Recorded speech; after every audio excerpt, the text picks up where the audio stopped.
Bien-aimés dans le Seigneur, shalom, shalom, au nom de notre Seigneur Jésus-Christ, de partout, soyez bénis au nom de Jésus-Christ. Nous sommes dans une émission, dans notre mission préférée, la promesse accomplie, parce que c'est là où nous vivons les promesses de Dieu. Je sais, c'est indirectement, c'est pas directement, mais de la manière que cette émission nous oriente à posséder tout ce que nous avons besoin, soit toutes les promesses que le Seigneur nous a promis.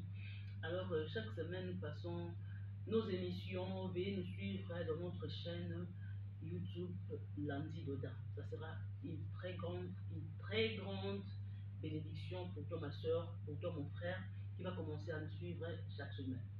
Sois béni. Aujourd'hui, le Seigneur nous a fait grâce de parler sur saisir les opportunités. Je dirais au pluriel, comme on sait dire, saisir les opportunités, bien saisir l'opportunité.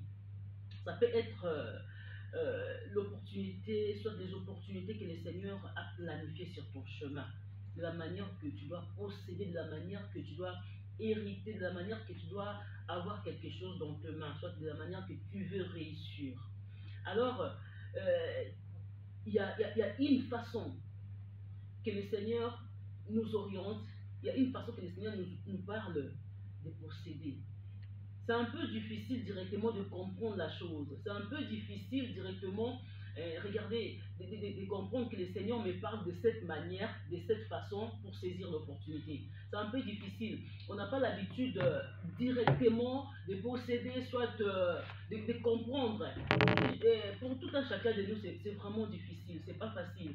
Mais étant qu'enfant de Dieu, le Saint-Esprit va commencer à nous interpeller chaque fois. Mais l'orientation que je te donne, soit la façon que je vais te montrer pour saisir les opportunités, premièrement, saisir les opportunités va à la rencontre d'une personne, à la rencontre d'un lieu, soit d'un événement. Il y a trois choses à noter, trois choses à comprendre. Premièrement, saisir l'opportunité va à la rencontre. Donc, Dieu te fera peut-être grâce, je dirais, pour que tu arrives à posséder quelque chose, pour que tu arrives à vivre les promesses de Dieu, hein, l'accomplissement d'une promesse dans ta vie. Qu'est-ce qu'il fera, le Seigneur Jésus-Christ? Il mettra sur ton chemin une personne. Je donnerai l'exemple de Bartimée. Bartimée, notre bien-aimé frère que nous connaissons bien, il était aveugle, il mendiait sur son chemin, il ne savait pas comment vivre la guérison, hein? Il ne savait pas comment posséder ce qu'il avait besoin. Et qu'est-ce qui s'est passé? Sur ce même chemin qu'il était, il entendit parler de Jésus-Christ. La foule criait, la foule suivait Jésus-Christ. Bartimée aveugle qui ne voyait absolument rien, qui n'entendait absolument rien, qui ne pouvait rien faire, il ne savait pas comment suivre Jésus. Mais, gloire soit rendue à Dieu qu'il avait la bouche de crier. Bien-aimé, je te dis tout d'un coup, comme les choses de Dieu, c'est seulement tout d'un coup, tout à coup. Directement, Bartimée a commencé à crier. Hé, bien-aimé, Macam, il a commencé à crier, fils de David, aie pitié de moi, fils de David. Bien-aimé, étant qu'un être humain, comment penser? Toute une foule qui suivait Jésus, toute une foule qui criait, se posait peut-être une question, est-ce que Jésus-Christ allait écouter la voix de Bartimée? Il était seul en train de crier et il y avait toute une foule tout autour de Christ. Bartimée ne voyait pas, il mendiait, il était dans son coin. Là où il était assis, je pense qu'il s'est levé. Fils de David, aie pitié de moi. La foule faisait des bruits, Jésus, Jésus. Et qu'est-ce qui se passait? Les gens lui disaient, ah, toute la foule qui est là, est-ce que vraiment il peut t'attendre? Là, c'est la façon qu'on lui mettait des doutes. Il ne t'attend même pas. Il ne peut même pas t'attendre parce qu'il y a la foule, il y a les bruits. Mais quelle est la bruit? Mais Bartimée profita, je dirais, de la personne de Jésus. Donc il avait besoin de profiter parce qu'on doit profiter aussi. Bartimée a profité d'un événement. Vous voyez, donc le temps. Il voit il y a la foule qui suit Jésus, il y a quelque chose qui se passe, Jésus est sur ce chemin-là, je profite de recevoir ma bénédiction. Il continue à crier, pendant que la foule criait, mais il y avait même d'autres qui faisaient des désordres. Bartimée continue à crier, et directement, Jésus-Christ l'appela. C'est comme ça que la foule s'est étonnée. Et comment est-ce qu'il a entendu Bartimée? Dieu est là, il est là avec nous. Des fois, quand nous prions, nous pensons qu'il n'attend pas, mais il attend. Malgré la foule, malgré tout ce qui se passe, il attend. Les gens peuvent dire Tayo Kakaete, Nzambasa et la Kaete, mais Jésus t'attend, il t'écoute. Il sait là où tu es, il sait ce que tu fais, il sait ce que tu veux. Si ce n'était pas le cas, il n'allait pas aussi appeler Bartimée. Les gens pensaient de la façon qu'il criait, donc Jésus ne pouvait pas attendre la voix de Bartimée. Or que c'était non. Premièrement, ça je dis, saisir l'opportunité de la rencontre d'une personne. Vous voyez, la rencontre de Jésus dans le chemin de Bartimée, Bartimée devait saisir l'opportunité, devait profiter de ces temps-là pour recevoir sa bénédiction, sa délivrance. Et plus loin, vous allez voir maintenant, saisir l'opportunité d'un événement. Il y a quelque chose qui se passe, il y a quelque chose qui s'élève. Maintenant, on ne sait pas comment posséder, on ne sait pas comment arracher une bénédiction. Je peux dire d'un événement, par exemple, l'événement de ce monsieur, d'un mort que nous connaissons très bien en temps d'Élisée. Élisée était mort. Après, il y avait une famille qui avait perdu leur frère, une sœur, qui avait perdu un frère, pardon, un frère, une sœur, je ne sais pas c'était qui, peut-être c'était une sœur, peut-être c'était un frère, et nous disons maintenant, la famille pleurait leur sœur, ils pleuraient leur sœur, et ils allaient maintenant dans le lieu d'enterrement pour enterrer leur sœur. Je dirais sœur, bien frère. Et là, bien aimé, il fit tout à coup un désordre, comme des tout à coup, tout à coup, il fit tout à coup un désordre. La foule était venue, il y avait des désordres de l'autre côté, et la famille qui était venue enterrer leur très cher. Tout d'un coup, ils virent devant eux, il y a des désordres, il y a une foule qui était venue en train de se battre, en train de se tirailler. Ils ne pouvaient plus enterrer leur très cher, la personne qui était avec eux. Ils ne pouvaient plus l'enterrer. Et qu'est-ce qu'ils ont fait? Ils ont jeté la personne. Ils ont jeté le cercueil est tombé sur le tombeau d'Élisée. Quand le cercueil est tombé sur le tombeau d'Élisée, directement, la Bible dit, donc ça pouvait même tomber quelque part d'autre, mais directement, la personne est tombée sur le tombeau d'Élisée et ses os, son corps a directement touché les os d'Élisée. C'est là où la personne révère à la vie. C'est là où la personne fit ressusciter. Si c'était dans le cas de sa famille, il ne pouvait jamais jeter leur frère. Mais c'était à cause, je dirais, de l'événement, d'un problème, plus loin d'une circonstance, c'est à cause d'un problème, je dirais, cancer, convention, quelque chose s'est manifesté directement. Et ils avaient peur, ils étaient effrayés, directement ils jetaient la personne. Alors, je dirais saisir l'opportunité au temps d'événement. Parce que nous, comme ça, pour saisir l'opportunité, c'est un peu difficile. Le cas de la personne qui était tombée sur le tombeau d'Élisée, ça peut être ton cas. Tu te racontes devant une situation, l'événement. Par exemple, le mois d'avril, on est 30 jours dans la prière. Tu te racontes avec cet événement de 30 jours dans la prière, tu te dis que ça, c'est pas mon problème.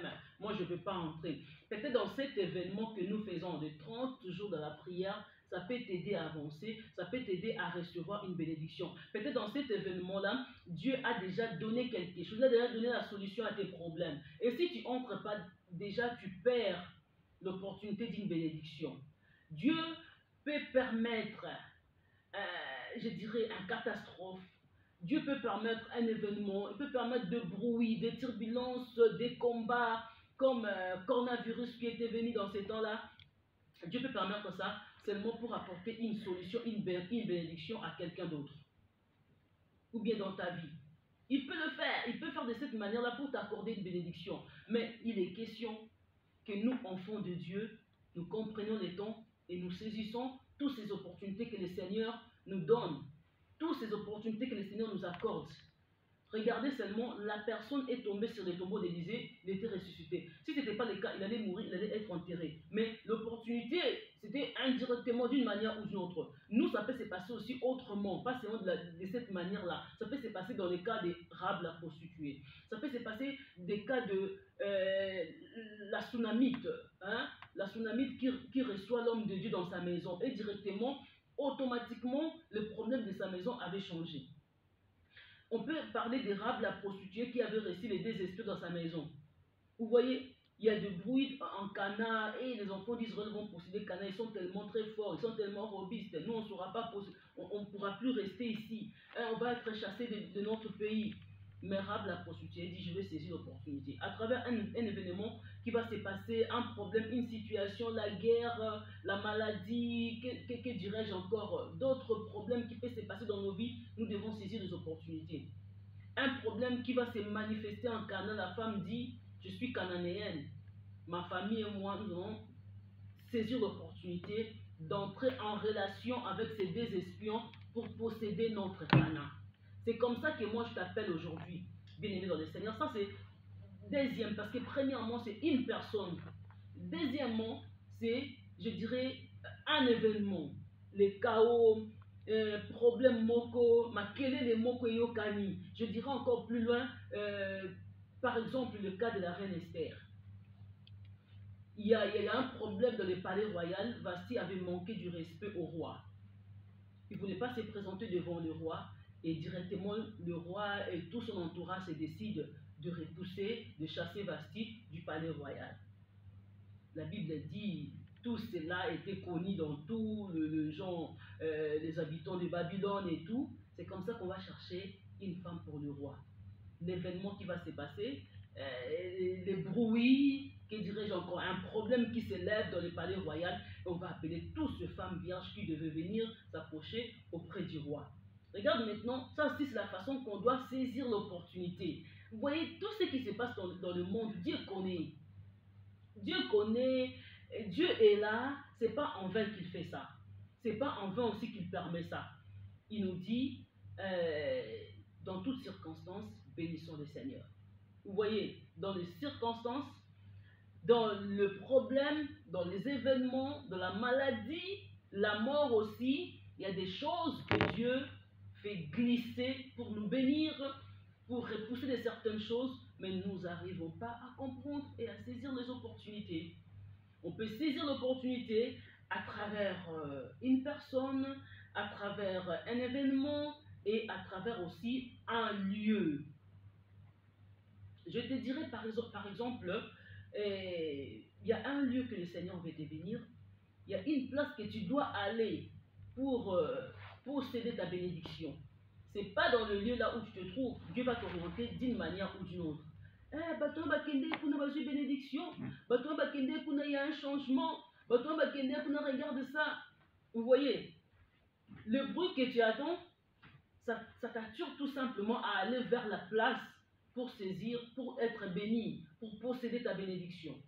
Mais si tu ne saisis pas l'opportunité, tu ne pourras pas aussi bénéficier de cette bénédiction.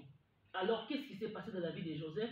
Joseph, d'une manière ou d'une autre, il a eu des visions. Il pensait posséder cela en Canaan, soit auprès de son père. Mais or que ce n'était pas de cette manière. Il y avait un lieu, il y avait une place, il y avait un pays que le Seigneur avait planifié pour bénir Joseph. Qu'est-ce qui s'est passé? Tout d'un coup, il y a son père qui l'envoie auprès de ses frères. Et ses frères virent, regarde ces messieurs donneurs de visions, regarde ces messieurs donneurs de leçons, regarde ces messieurs faiseurs de visions, on va voir. C'est comme ça qu'ils vont chercher à tuer Joseph. Ils n'ont pas pu le tuer parce qu'il avait la promesse de Dieu qui devait s'accomplir dans sa vie. Là, c'est pratiquement impossible de tuer un enfant qui a la promesse de Dieu parce que Dieu a un plan sur sa vie. Dieu va continuer à lui épargner, même si vous lui combattez de quelle manière, Dieu va continuer à combattre et à épargner pour la personne. Et c'est comme ça qu'ils vont se décider, vaut mieux le vendre seulement au lieu de le faire vraiment du mal. On va le vendre, on va le repousser loin de papa, loin de la famille. Et ils pensaient détruire Joseph.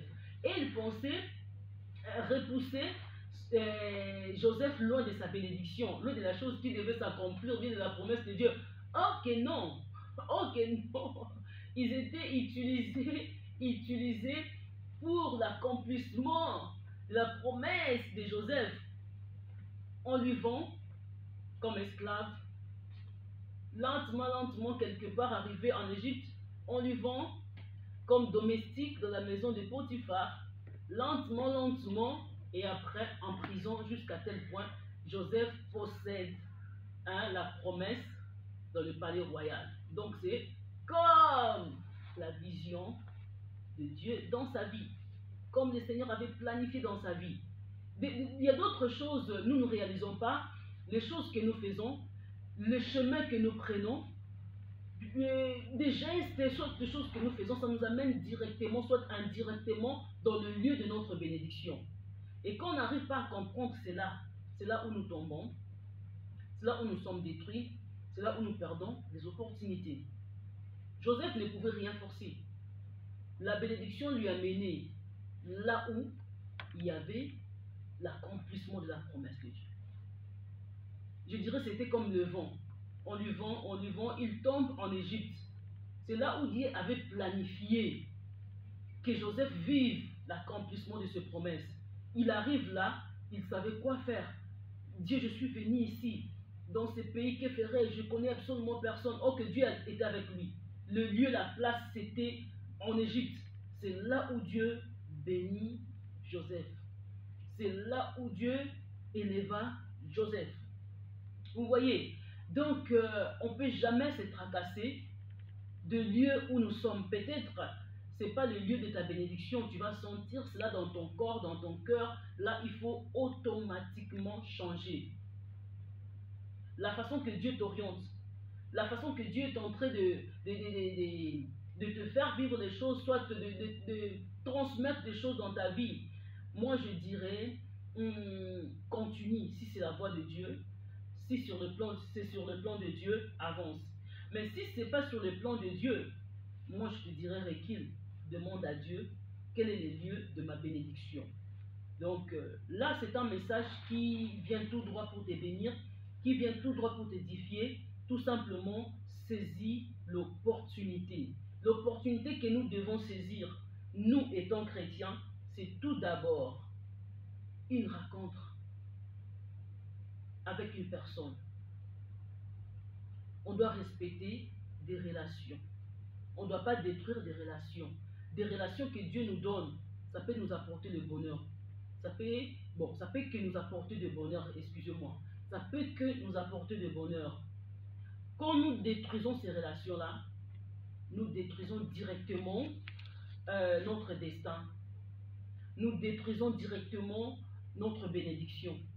Parce que dans ces relations que Dieu est en train de nous donner, c'est pour posséder notre destin.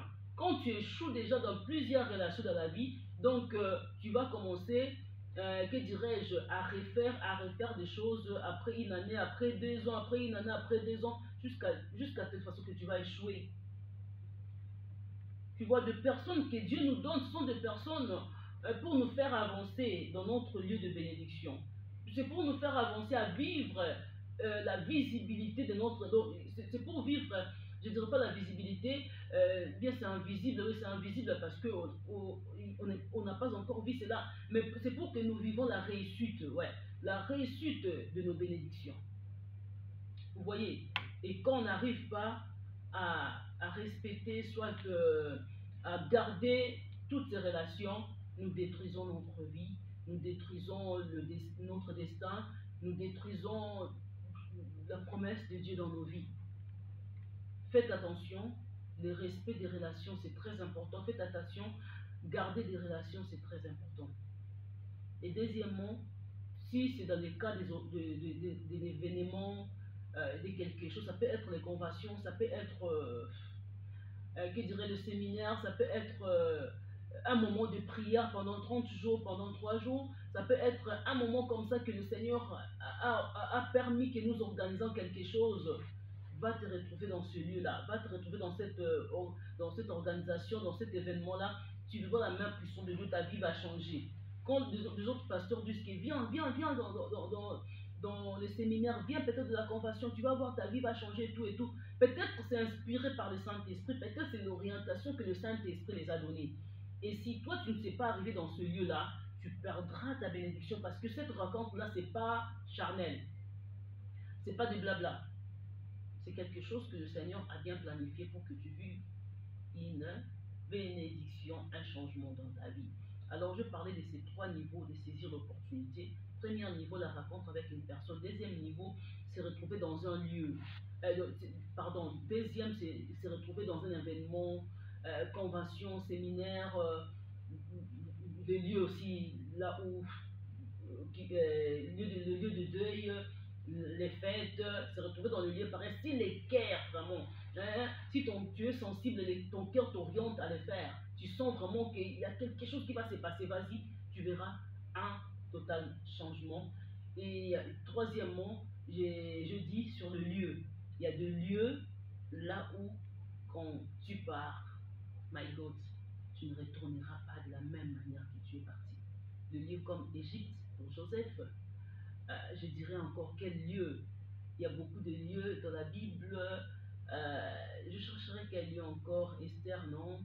Il y a beaucoup de lieux dans la Bible là où ça nous a vraiment démontré clairement une telle personne était partie, mais il n'était pas retourné de la même manière. Je dirais comme la Ruth, la Moabite, euh, être accompagnée avec sa belle-mère. Sa vie avait automatiquement changé. La personne, c'est Naomi. Ruth s'est attachée à Naomi et le lieu, elle devait retourner en Israël accompagnée de sa belle. Elle devait retourner en Israël, Naomi, mais accompagnée de sa belle-fille qui devait posséder la maison de Moab, de Boaz. Vous voyez, donc il y a le lieu nous bénit, la personne nous bénit, et bien les événements aussi nous bénissent. Je dirais à une personne soit bénie par rapport à ces messages. Que le Seigneur soit glorifié. C'est avec vous, Maman Landy. Suivez-nous chaque semaine en direct de notre YouTube, chaîne YouTube, Landy Daudet. Soyez bénis au nom de Jésus-Christ.